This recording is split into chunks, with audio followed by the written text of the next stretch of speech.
Justice! Justice! Right, now I've got a young lady here. I'd ask you all to be quiet, please, and be a bit respectful. She's a little bit nervous, okay? I'm not nervous now, I'm alright. Well done. Well done. Well done. Thank you all for coming today. It really means a lot.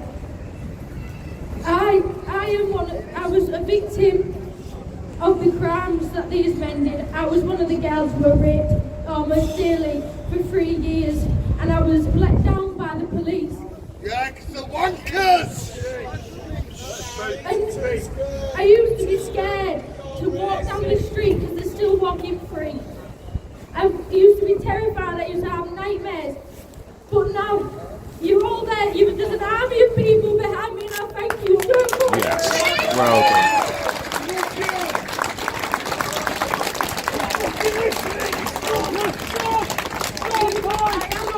I'm a survivor.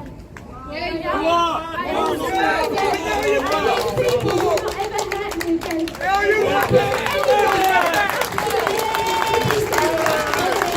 We'll protect you! We'll protect you! Thank you. A legend! A legend! Thank you for supporting us.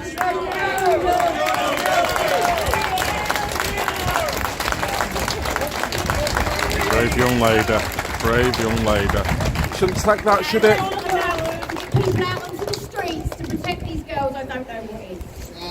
We could have brought thousands of people from all out of the city today, but what does that matter? Because they all go home, don't they?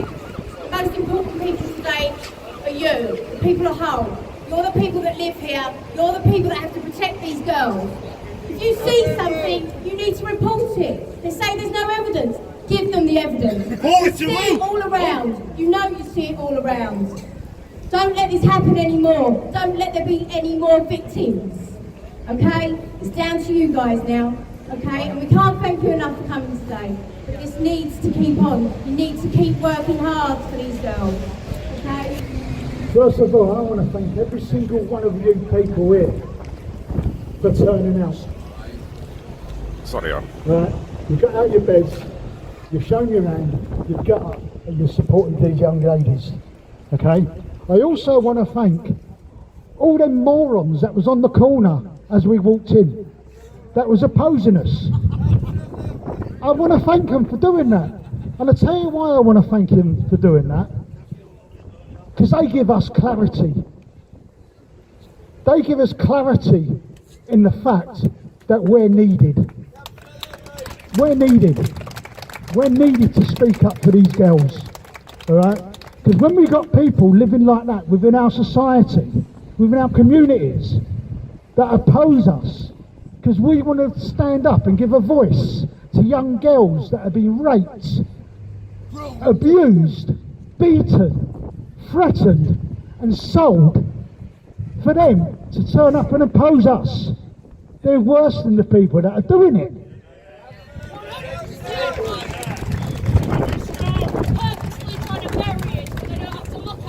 Now, if you look down our Facebook page, right, if you look down everything we've said on the internet and everywhere else, race has not been mentioned at all.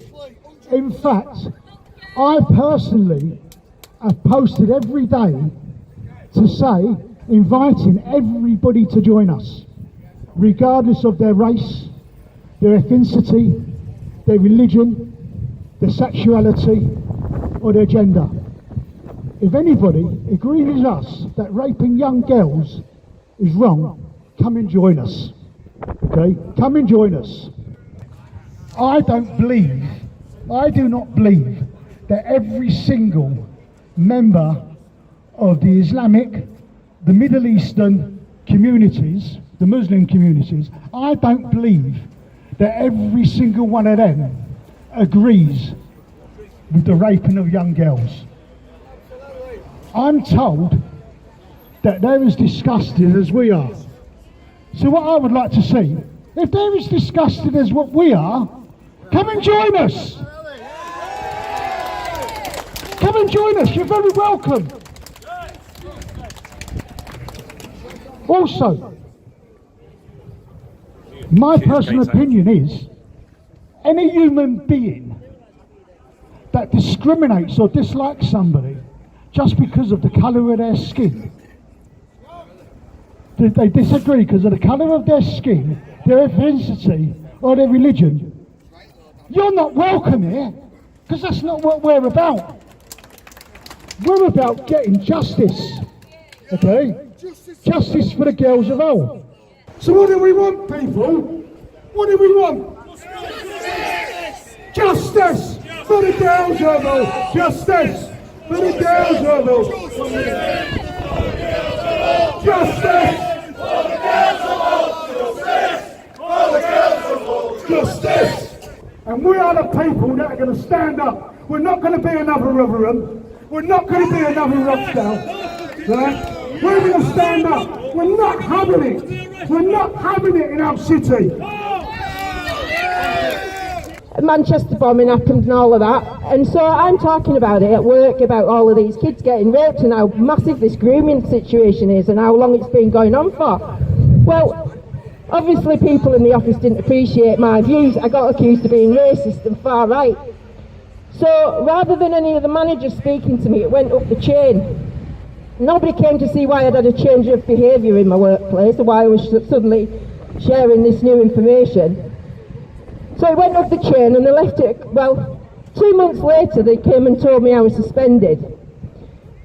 I came off of Facebook, I came off of all of it, didn't look at it, didn't post anything, nothing.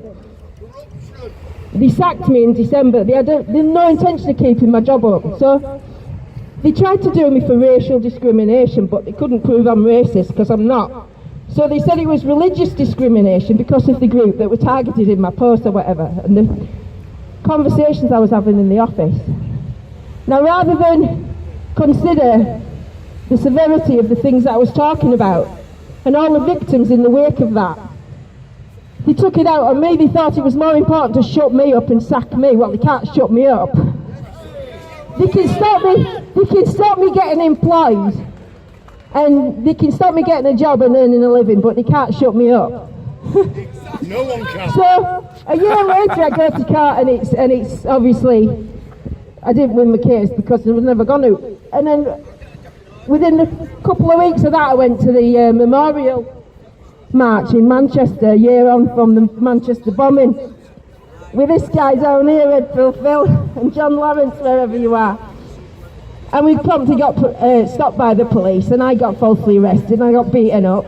And the following year, no, three years later, I won my case against the police because it was proven in court, lying under oath, didn't know the law, false arrest. Apparently they used reasonable force in the back of that van, but anybody that's seen the video will see otherwise. So anyway, here I am. And all I'll say to you is, don't stop speaking your truth, don't stop speaking out. Doesn't matter what it costs you financially, because I tell you what, morally, there's more things worth more importance than a fucking job for the council who do nothing but cover their own backs and get dictated to. I mean, you tell me who's in control if they're shutting me up and talking about these victims when I'm working in a service that's supposed to protect children. What the hell is going on? The council members are all rubbing their own, each other's backs and lining their own pockets.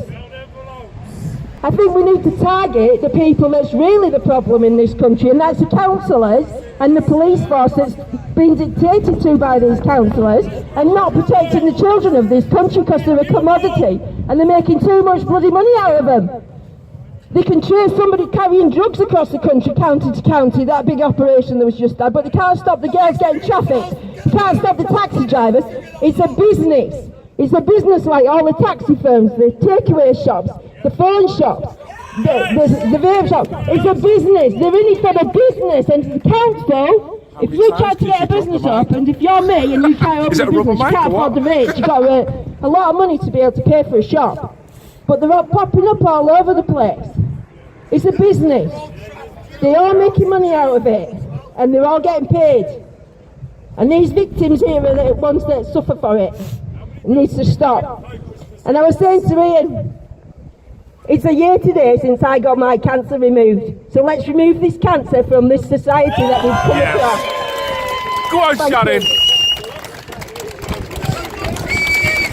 Bloody hell, Sharon. You dropped the mic that many times there. I'm wondering whether it's going to There is work one again. fact over that speech. We'll never shut Sharon up.